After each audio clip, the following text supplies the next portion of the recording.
নমস্কার, আমার প্রিয় দর্শক বন্ধুদের সকলকে আমার চ্যানেলে স্বাগত। আজ আবার নতুন ভিডিও নিয়ে হাজির হয়েছি বন্ধুদের কাছে। নতুন ভিডিও মানেই নতুন গল্প। আমার আজকের গল্পের বিষয় রামপ্রিয়া ঠাকুরানী। কে এই রামপ্রিয়া ঠাকুরানী? তো আসুন বন্ধুরা, আজ তাঁর কথাই বলবার চেষ্টা করছি। রবীন্দ্রনাথ ঠাকুরের ঠাকুরদা প্রিন্স দ্বারকানাথ ঠাকুর, তাঁর ঠাকুরদা নীলমণি ঠাকুর, নীলমণি ঠাকুরের ভাই গোবিন্দরাম, তাঁর স্ত্রী রামপ্রিয়া যশোরের প্রবল ব্যক্তিত্ব সম্পন্না নারী এবং ঠাকুর পরিবারের অন্দরমহলের বধূ। অষ্টাদশ শতকে একটি প্রতিবাদী নারীর নাম রামপ্রিয়া ঠাকুরানী। সম্ভবত তিনিই কলকাতার প্রথম প্রতিবাদী নারী। স্বামীর সম্পত্তি ফিরে পেতে কোম্পানির আমলে সুপ্রিম কোর্টে মামলা করেছিলেন। প্রায় 250 বছর আগেকার কথা। রামপ্রিয়া ঠাকুরানী তখন এক বিধবা বধূ। যশোর জেলার মহেশ্বর কুশারী ও তাঁর ছেলে পঞ্চানন পরিবারে জ্ঞাতিদের মধ্যে কলহ বিবাদের কারণে কলকাতায় চলে আসেন রুজি রোজগারের আশায়। সপ্তদশ শতকের শেষ ভাগ। কলকাতা তখন সবে গড়ে উঠছে। ব্যবসা বাণিজ্যের ব্যাপারে পর্তুগিজ, ওলন্দাজ, ইংরেজ বণিকরা কলকাতাকে বেছে নিয়েছে।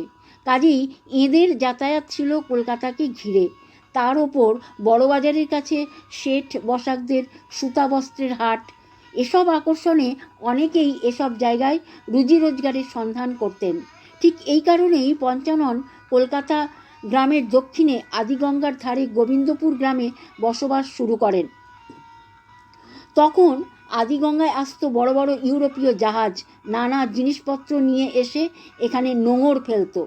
সেসব জিনিসপত্র সরবরাহ করে রোজগারপত্র করতে আরম্ভ করেন পঞ্চানন। এরপর বর্গীদের আক্রমণে কলকাতার কুঠি কেল্লায় পরিণত হলে তিনি সেখানেও রসদ সরবরাহ করেন। ক্রমে ইংরেজদের সঙ্গে পঞ্চাননের একটা ঘনিষ্ঠতা বেড়ে ওঠে। পঞ্চাননের 2 ছেলে জয়রাম এবং রাম সন্তোষ। কলকাতা গোবিন্দপুর সুতানুটি ইংরেজদের অধীনে আসার পর 1707 সালে এখানেও জমি জরিপের কাজ শুরু হয়। পঞ্চাননের অনুরোধে কালেক্টর সেলডন পঞ্চাননের 2 ছেলেকে এখানে কাজে নিয়োগ করেন। 1717 সালে ইস্ট ইন্ডিয়া কোম্পানি কলকাতার দক্ষিণে 38টি গ্রাম কেনে। এখানেও 2 ছেলে জরিপের কাজে নিযুক্ত হন। জয়রামের 4 পুত্র আনন্দীরাম, নীলমণি, দর্পনারায়ণ এবং গোবিন্দরাম ও 1 কন্যা সিদ্ধেশ্বরী। এখানে একটা কথা বলা দরকার। ঠিক এই সময় যশোরের পিরালি ব্রাহ্মণ বংশের কুশারী পরিবার দিনে দিনে কুশারী পদবি থেকে ঠাকুর পদবিতে পরিচিত হতে শুরু করেছেন। 1756 সাল অর্থাৎ পলাশীর যুদ্ধের আগের বছর জয়রাম ঠাকুরের মৃত্যু হয়। পরের বছর পলাশীর যুদ্ধে সিরাজ হেরে যান, মির্জাফর নবাব হন এবং কলকাতা জয়ের ক্ষতিপূরণ হিসাবে ইংরেজদের একটা টাকা মির্জাফরকে দিতে হয়। সেই টাকা থেকে নীলমণি ঠাকুর 18,000 টাকা পান এবং ডিহি কলকাতা গ্রামে জমি কিনে বসবাস শুরু করেন। 1765 সাল নাগাদ পাথুরিয়া ঘাটায় ঠাকুর পরিবারের বসবাস শুরু হয়। অনেক কাজের সঙ্গে পূজা অর্চনার কাজও চলতে থাকে। মুখে মুখে পুরুত ঠাকুর কথাটি থেকে ঠাকুর কথাটি রয়ে যায়। কুলপরিচয় কুশারী পদবি থেকে ঠাকুর পদবিতে পরিণত হলো এবং শুরু হলো টেগর লেখা। পরবর্তী সময় নীলমণি ঠাকুর সম্পত্তির বিবাদের জেরে পাথুরিয়া ঘাটা ছেড়ে চলে আসেন জোড়াসাঁকোয়। কলকাতার আদি বাসিন্দা বৈষ্ণবচরণ শেঠ নীলমণিকে মেছুয়া বাজার অঞ্চলে 1 বিঘা জমি দান করেন, কিন্তু শূদ্রের জমি নিতে তিনি অস্বীকার করেন। নীলমণি গৃহত্যাগ করার সময় লক্ষ্মী জনার্দন সঙ্গে এনেছিলেন। ওই শিলার নামে বৈষ্ণবচরণ তখন জমি দান করেন। 1784 সাল নাগাদ জোড়াসাঁকোয় ঠাকুর পরিবারের বসবাস সূত্রপাত হয় বলে জানা যায়। এদিকে কলকাতার পুরনো ফোর্ট উইলিয়াম পলাশীর যুদ্ধের পর আবার নতুন করে তৈরির সিদ্ধান্ত হয়। গোবিন্দরাম একজন কৃতী পুরুষ ছিলেন। তিনি এখানেও পরিদর্শনের কাজে যোগ দিয়ে ভালো অর্থ উপার্জন করেন।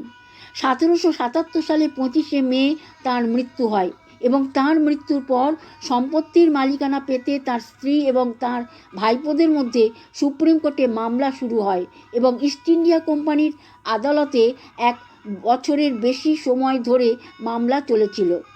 1780 সালে 8ই মে সুপ্রিম কোর্টে একটি আবেদনপত্র জমা পড়ে। গোবিন্দরামের সম্পত্তির অধিকার চেয়ে নীলমণি ঠাকুরের জ্যেষ্ঠ পুত্র রামলোচন আর দর্পনারায়ণের জ্যেষ্ঠ পুত্র রাধামোহন আবেদন করেন এবং আবেদনপত্রে জানানো হয় গোবিন্দরাম মৃত্যুর আগে কোনো ইচ্ছাপত্র বা উইল রেখে যাননি, তাই তাঁর বিধবা স্ত্রীর অনুমতিতেই তাঁরা এই সম্পত্তির অধিকার চাইছেন। সম্পত্তির মূল্য 10,300 টাকা বলে দাবি করেন। এই মামলা সুপ্রিম কোর্টে তৎকালীন বিচারক জন হাইডের এজলাসে ওঠে।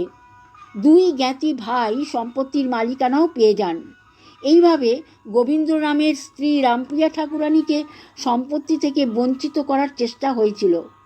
রামপ্রিয়া জানতেন না এভাবে তাকে ঠকিয়ে তার স্বামীর সম্পত্তি থেকে তাকে বঞ্চিত করার প্রচেষ্টা চলছে।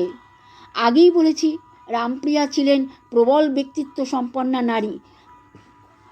1780 সালে 16ই মে সুপ্রিম কোর্টে পাল্টা মামলা করেন এবং সেই সময় দাঁড়িয়ে নারীর অধিকার প্রতিষ্ঠিত করতে সক্ষম হন। প্রায় 250 বছর আগে অন্তঃপুরবাসী এই নারী তার নিজস্ব অধিকার আদায়ে আদালতে জয়ী হন এবং এক ইতিহাস তৈরি করেন। তাঁর আদায়ী সম্পত্তির মধ্যে ছিল সোনা, রূপো, পিতলের বাসনকোসন, আসবাবপত্র থেকে বই খাতা, জমি, বাড়ি, বাগান। রামপ্রিয়া ছিলেন দীর্ঘায়ু। স্বামী গোবিন্দরামের মৃত্যুর পর পাথুরিয়াঘাটার বাড়িতে দীর্ঘদিন বাস করেন। তারপর মামলায় জয়ী হয়ে ওইখানেই অন্য একটা বাড়িতে চলে আসেন। তিনি আমৃত্যু তাঁর বিচক্ষণতার সঙ্গে তাঁর সম্পত্তি রক্ষা করেছিলেন বলে জানা যায়। সব দর্শক বন্ধুদের অনেক শুভেচ্ছা জানিয়ে আমার আজকের ভিডিও শেষ করছি। সুস্থ থাকবেন, ভালো থাকবেন। নমস্কার।